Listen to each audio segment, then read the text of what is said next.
In the world of filmmaking, every death is meticulously planned. Every drop of blood is a calculated mix of corn syrup and food dye. Every scream is captured from the perfect angle. But what happens when the director yells "cut" and the actor doesn't get up? What happens when the line between performance and reality is sliced open with a very real blade? Tonight, we're going behind the camera, onto a closed set where a cinematic genius was creating his masterpiece.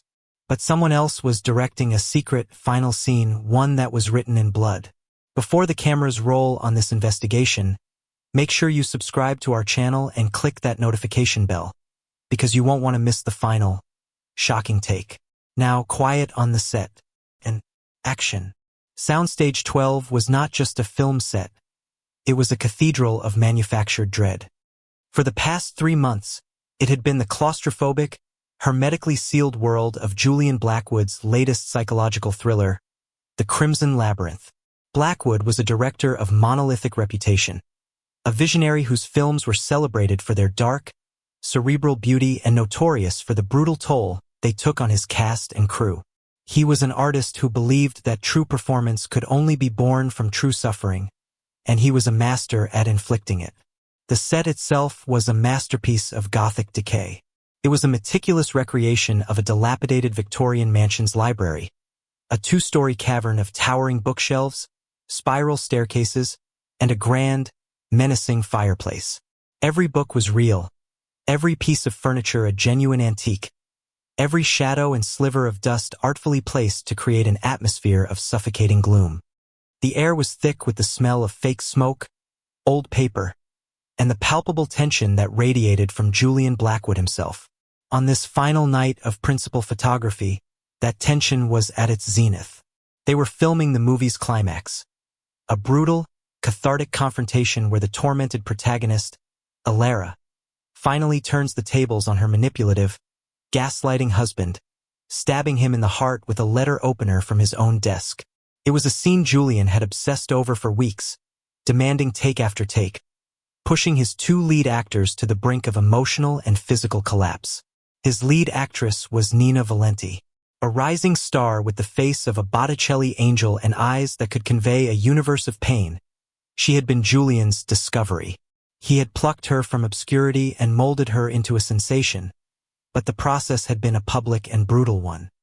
Tabloids were filled with stories of his on-set tirades, his psychological manipulation, all in the name of coaxing a raw, authentic performance from her. Tonight, she looked like a ghost, her slender frame swimming in a white nightgown, her face pale and tear-streaked, a perfect portrait of the broken woman she was portraying. Her co-star was Ethan Reed, a Hollywood veteran whose easygoing charm had been systematically eroded over the past 3 months. He was playing the villain, a charismatic monster, and Julian seemed to take a sadistic pleasure in blurring the line between the character and the actor, constantly goading and belittling Ethan in front of the crew.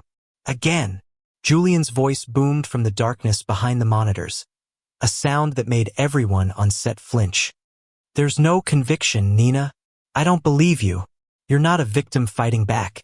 You're a schoolgirl swatting a fly. I want to see the years of torment in your eyes. I want to see the catharsis. Ethan, you're not afraid. You're a man who has held all the power, and you're watching it slip away in disbelief. Give me that action." The scene began for the 17th time.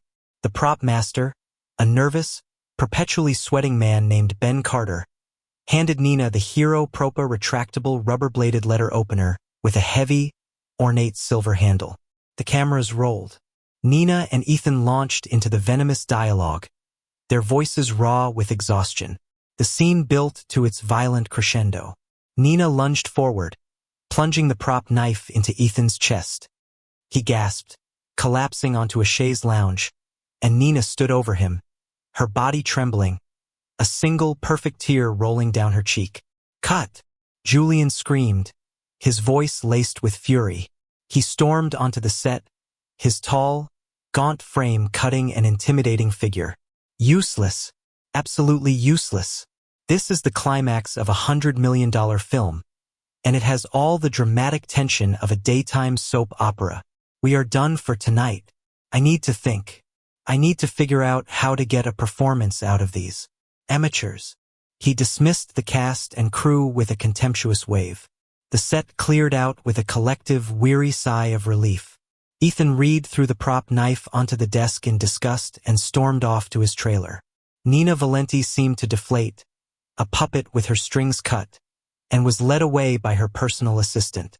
Julian remained on the set alone, a king surveying his empty kingdom. He often did this, pacing the sets at night, absorbing their atmosphere, rewriting scenes in his head. He had told the skeleton security crew he would be there for a few hours and not to disturb him. It was his sanctuary, the only place he seemed truly alive. The next morning, a production assistant, sent to deliver a revised script, was the one who found him. Julian Blackwood was slumped in the ornate, high-backed chair behind the library desk, the centerpiece of his own dark creation. He was perfectly still, his head tilted back, his famously intense eyes staring, vacant, at the high-tech lighting grid above. From his chest protruded the handle of the silver letter opener, the hero prop from the night before. A single, dark stain of real blood had soaked into the crisp white of his linen shirt. The director had finally achieved the perfect final take. Detective Kate O'Malley arrived to a scene that felt like a surrealist painting. The gothic, manufactured gloom of the movie set was now overlaid with the stark, procedural reality of a homicide investigation. The harsh glare of forensic floodlights dispelled the carefully crafted shadows, and the hushed, efficient movements of her team replaced the frantic energy of a film crew. O'Malley was a detective who thrived on order. She was a woman of sharp angles and sharper instincts, with a mind that saw the world as a series of facts to be assembled into a logical, coherent narrative. The chaotic, artificial world of a film set, where everything was a lie designed to look like the truth, set her teeth on edge. Her partner, Detective Sergeant Frank Russo, a burly, old-school cop with a healthy disdain for Hollywood, was even less impressed. So, the guy who directs the fake murders gets really murdered on the fake murder set, Russo grumbled, surveying the scene. Poetic, I guess, if you're into that kind of thing. The medical examiner gave a preliminary report. Single stab wound to the heart. Clean, efficient. The blade was driven in with significant force. Time of death is estimated between 11 p.m. and 2 a.m. The weapon was still in the victim's chest. It was the prop knife. But when the forensics tech carefully examined it, he made a chilling discovery. The rubber safety blade had been expertly removed from the silver handle and replaced with a custom-made, sharpened steel blade that was a perfect replica. It was a weapon designed to look like a toy. This wasn't a crime of passion, O'Malley said, her eyes narrowed. This was planned. Someone came here with the intention of switching that blade and killing him. They knew he would be here alone. They knew the set. This is an inside job. The investigation began with the usual suspects. The last people to see him alive, the people with the most to gain from his death. The list was long and distinguished. Julian Blackwood was a genius, but he was also a monster, and he had left a trail of emotional and professional wreckage in his wake. They started with Ethan Reed, the lead actor. He was visibly shaken, a strange mixture of fear and something O'Malley couldn't quite decipher. He was a bastard, Ethan admitted freely, sitting in his luxurious trailer. He tormented me. He tormented everyone. But to kill him? My God. I went back to my hotel after he called the rap. I had a few drinks at the bar and went to my room. Alone. His alibi was flimsy, and he had been one of the last people to handle the murder weapon. Next was the film's producer, Marcus Thorne. Thorne was a man drowning in debt, and The Crimson Labyrinth was a financial train wreck, wildly over budget and behind schedule, thanks to Julian's obsessive perfectionism. The studio was threatening to pull the plug. Julian's death is a disaster, Thorne insisted, his face a mask of corporate grief. But a finished film, even one that's over budget, is an asset. An unfinished film is $100 million write-off. His death doesn't help me. Unless, Russo countered, there's an insurance policy, and we found a big one. A $20 million key artist policy taken out on Julian Blackwood. A policy that pays out in full if the artist is unable to complete the picture for any reason, including death. Thorne's motive was suddenly crystal clear. They interviewed Ben Carter, the prop master. He was a nervous wreck, terrified that he was being blamed for the blade switch. "I lock up the hero props every night," he insisted, his hands shaking. "The knife was the rubber safety version when I put it in the case. I swear it. Someone must have gotten into the prop truck after I left." He had a weak alibi of being home alone, and as the man in charge of the weapon, he was a primary suspect. Finally, they sat down with Nina Valenti. She seemed utterly broken, a fragile bird in a gilded cage. She was wrapped in a cashmere blanket in her palatial hotel suite, her personal assistant hovering over her. Her account of the previous night was filled with tears. "He was a difficult man," she whispered, her voice barely audible. "He pushed me, harder than I've ever been pushed. He said it was for the art, for my performance. Maybe it was. I don't know what to think anymore." She claimed her assistant had driven her back to the hotel, and she had taken a sedative and gone straight to sleep. She looked less like a suspect and more like the director's final victim. The initial phase of the investigation left O'Malley with a tangled web of motives. The jaded actor, the desperate producer, the negligent prop master, they all had a reason and a potential opportunity. The killer was hiding among them, wearing a mask of grief or fear. But as O'Malley stood on the silent, blood-stained set late that night, she couldn't shake a feeling of unease. The murder was both brutally simple and incredibly theatrical. The killer hadn't just murdered Julian Blackwood. They had staged his death. They had made him the star of his own final, gruesome scene, using the very tools of his trade against him. It was a crime born of a deeply personal, intimate rage. It was an act of vengeance that felt well rehearsed. The investigation was now a complex production in its own right. Soundstage 12 was a sealed-off island of forensic analysis, while O'Malley and Russo began the methodical process of deconstructing the lives and alibis of their primary suspects. The world of Julian Blackwood, they quickly discovered, was a labyrinth of secrets, betrayals, and professional hatreds, and any one of them could have culminated in murder. Their first focus was the weapon. The switched blade was the work of a professional. It wasn't a crude replacement. It was a perfectly machined piece of steel, weighted and balanced to fit the prop handle exactly. This wasn't something a person could whip up in their garage. This required skill and access to specialized equipment. They dug into Ben Carter, the prop master. His initial image as a bumbling, nervous employee began to fray at the edges.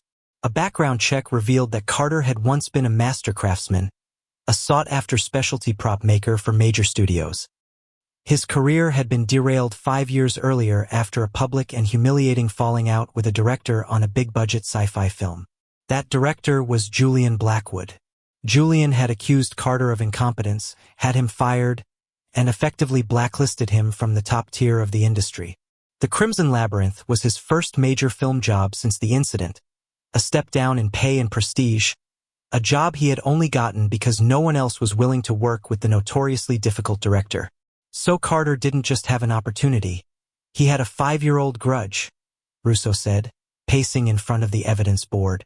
Blackwood ruins his career, and years later, Carter gets his revenge using the very tools of the trade Blackwood disgraced him for. The narrative was clean, compelling. But when they looked at Carter's financials, they found no evidence of him commissioning the blade. His alibi that he was home alone was weak, but there was also no evidence placing him back at the studio after he had clocked out. He was a strong suspect, but the pieces didn't all fit. Next, they turned their attention to Marcus Thorne, the producer. The $20 million insurance policy was a powerful motive. O'Malley's team of forensic accountants dug into the film's finances and Thorne's personal accounts. What they found was a man on the brink of absolute ruin. He had leveraged everything he owned to fund this film, and Julian's out-of-control spending was about to drag him and his production company into a black hole of bankruptcy. The insurance payout wasn't just a potential profit. It was a lifeline. Thorne has the most to gain, O'Malley mused. But he doesn't seem like the type to get his hands dirty. He's a deal maker, not a knife wielder. If he was involved, he hired a professional to make the blade and do the deed. This opened up a new line of inquiry. A contract killing, disguised as a crime of passion on set. It was a theory that fit the cold, calculated nature of the blade switch, but it felt at odds with the theatrical, personal staging of the body. The most complex and contradictory suspect was Ethan Reed. His hatred for Julian was palpable, but his alibi was proving surprisingly robust. The bartender at his hotel confirmed he'd been there until just after midnight, and hotel keycard records showed he'd entered his room at 12:15 a.m. and hadn't left again. This put him outside the most likely window for the time of death. However, they uncovered something else. Ethan Reed was not just Nina Valenti's co-star. He was her secret lover. They had been having an intense affair for the duration of the shoot, a fact they had carefully hidden from the tyrannical director. This new dynamic changed everything. Julian's psychological torment of Nina was not just the act of a director pushing his star. It was potentially the cruelty of a man who suspected he was being cuckolded. And Ethan's motive was no longer just professional resentment. It was the fury of a man forced to watch the woman he loved be systematically broken down by a sadist. So maybe Ethan didn't do it, Russo theorized. But he knew who did. Maybe he's covering for his lover. Maybe Nina finally snapped. All eyes turned to Nina Valenti. On the surface, she was the least likely suspect. She appeared to be the primary victim of Julian's abuse. But O'Malley, who had re-watched the tape of her initial interview a dozen times, was troubled by her performance. Her grief was flawless. Her trauma seemed profound. It was, in fact, too perfect. It felt like a performance, a final, brilliant take delivered for an audience of two detectives. O'Malley decided to dig into Nina's past, into her relationship with Julian before the Crimson Labyrinth. The official story was that he was her mentor, the genius who had discovered her. But the reality, pieced together from anonymous sources and disgruntled former assistants, was far darker. Julian hadn't just discovered Nina. He had owned her. He had signed her to a draconian contract when she was a naive 19-year-old, giving him total control over her career, her finances, her life.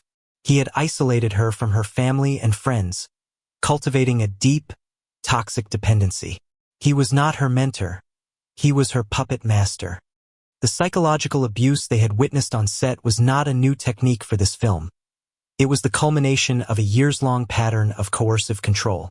This film was supposed to be her last one under his contract, O'Malley said, a grim understanding dawning on her.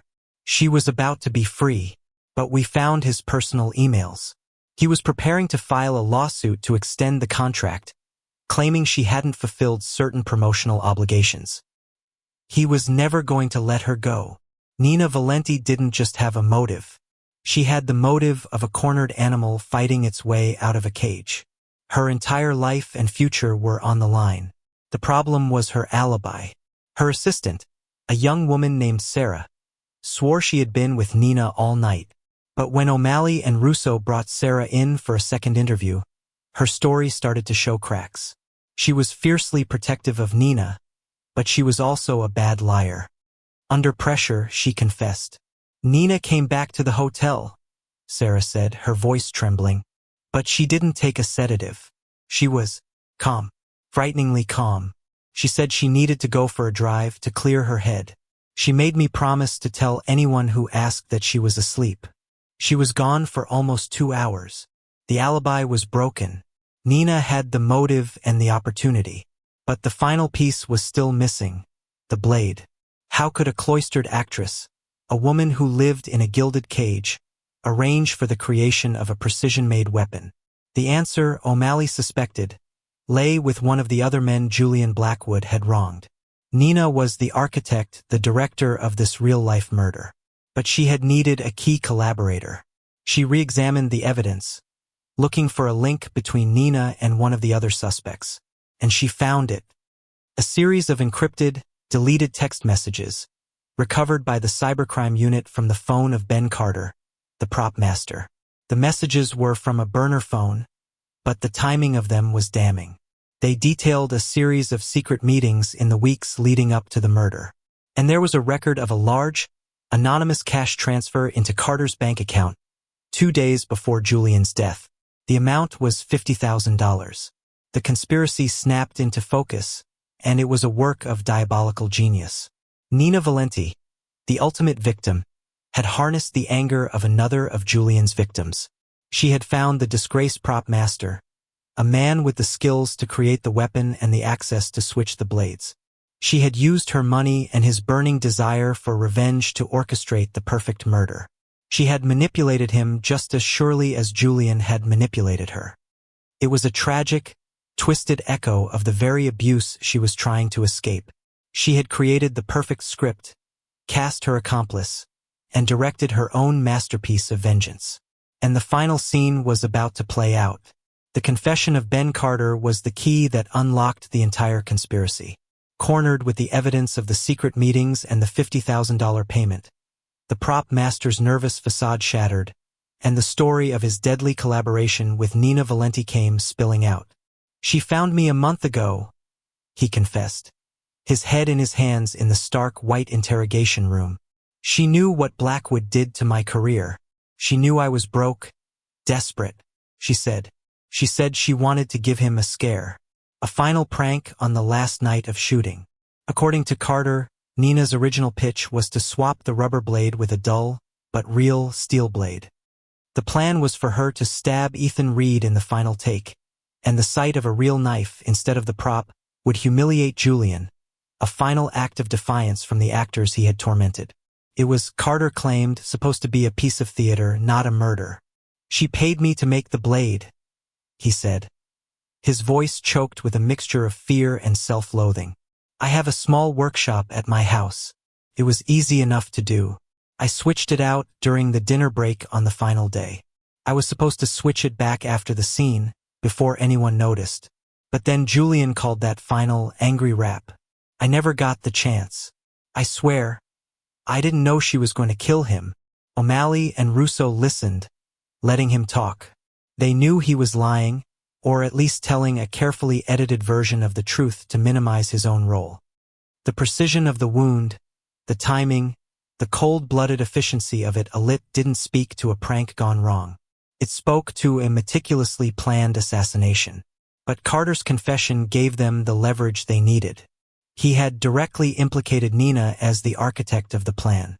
Confronting Nina Valenti, however, would be a different challenge. She was an actress of consummate skill, a woman who had spent years perfecting the art of emotional deception under the tutelage of a master manipulator. A direct accusation in an interrogation room would be met with a flawless performance of denial and wounded innocence. O'Malley knew they couldn't just question Nina.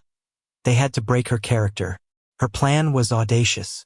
It was a piece of psychological theater that Julian Blackwood himself would have admired. She arranged to bring Nina back to Soundstage 12. The set of The Crimson Labyrinth had been released by the forensics team but remained untouched, a dusty, silent monument to the tragedy. O'Malley had the lighting crew brought in to recreate the exact, gloomy lighting from the night of the murder. She and Russo waited for Nina at the library desk, in the very spot where Julian Blackwood's body had been found. Nina arrived with her lawyer, her face a pale mask of confusion and fear. Seeing the set, a flicker of something unreadable panic? Recognition? Crossed her eyes before it was replaced by a look of profound trauma. "What is this?" her lawyer demanded. "My client is in no state to be brought back to a crime scene. We just have a few final questions," O'Malley said, her voice calm and even, "and we believe the environment might help Ms. Valenti recall some details. Please, Nina, have a seat." She gestured to the chaise lounge where Ethan Reed had collapsed in the final scene. Nina sat, perching on the edge of the velvet cushion, her hands clenched in her lap. O'Malley didn't start with an accusation. She started with a story. "We know about your first contract," she said softly. "We know what he did to you, the control, the isolation, the way he took a brilliant young woman and tried to turn her into his puppet." Nina stared at her, her mask of fragility unwavering, but her eyes, for the first time, showed a flicker of genuine emotion. "And we know he wasn't going to let you go," O'Malley continued, her voice filling the silent, cavernous space. He was going to trap you forever.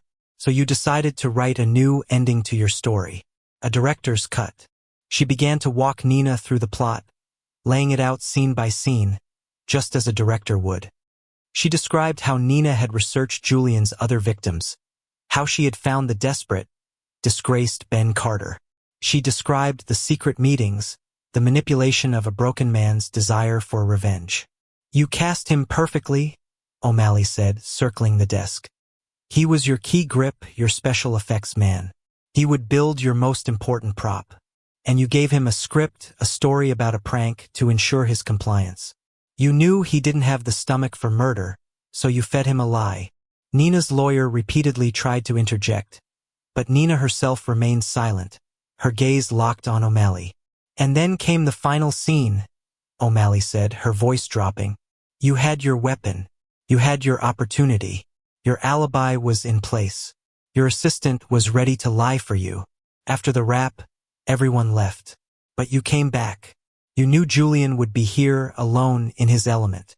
You came back for your final, private performance. O'Malley paused, standing directly in front of Nina. There's one detail that's been bothering me. The wound. It was precise, straight to the heart. Not the work of someone in a struggle. It was the work of someone who was allowed to get close. He wasn't afraid of you, was he? He trusted you. Even after everything he'd done, you were still his creation. He let you get close. And then you delivered your final line. For a long moment, the only sound was the faint hum of the stage lights. Nina Valenti sat perfectly still. Then, slowly, a transformation occurred. The fragile, broken victim dissolved, and the woman underneath emerged. Her posture straightened. The fear in her eyes was replaced by a cold, hard brilliance. A small, chilling smile touched her lips. He wasn't a director, she said. Her voice no longer a whisper, but a clear, steady alto that resonated with years of suppressed rage. He was a monster. He fed on pain. My pain. He called it art. He told me my suffering was beautiful. He didn't want to create a character. He wanted to document the destruction of a real human soul. It was a confession delivered as a monologue. She stood up and walked towards the desk, running a hand over the polished wood where her tormentor had died. You're right, detective. I wrote it. I directed it. I produced it. It is the only role I have ever played that was truly mine. I found Ben, yes. Poor broken Ben. Another ghost from Julian's past. It was so easy to convince him. He wanted to hurt Julian, and I gave him the means to do it, all wrapped up in a story he could live with. She turned to face them, her expression one of triumphant, chilling catharsis. I came back that night. He was sitting right there. He was happy in a cruel sort of way. He told me my performance had been terrible, but that my real tears were exquisite. He said he would own my tears for the rest of my life. And I knew he was right, so I picked up the letter opener from the desk. The one Ben had so kindly prepared for me, and I showed him the ending he had inspired me to write. The final cut. And you know what? It was the most honest performance of my life. The mask was gone. In its place was a woman who had reclaimed her own narrative in the only way she knew how. She had become the monster to slay the monster. Nina Valenti was arrested on the set of her greatest and last performance. The story became a Hollywood legend, a dark, cautionary tale about the nature of art, abuse, and the terrifying lengths a person will go to in order to be free. The film, The Crimson Labyrinth, was never finished, destined to be an eternal rough cut, a monument to the brutal reality that had eclipsed its fiction. In Hollywood, they say the camera never lies, but the people in front of it and behind it often do. The story of Nina Valenti and Julian Blackwood is a chilling reminder that the greatest performances are often the ones we live every day, and that a lifetime of curated lies can sometimes only be ended by one brutal moment of truth. Thank you for joining us on set for this dark production. If you're compelled by the stories where the drama is all too real, make sure you subscribe and click the bell for our next case. Until then, remember, everyone is playing a role. The secret is to figure out who is really directing the scene.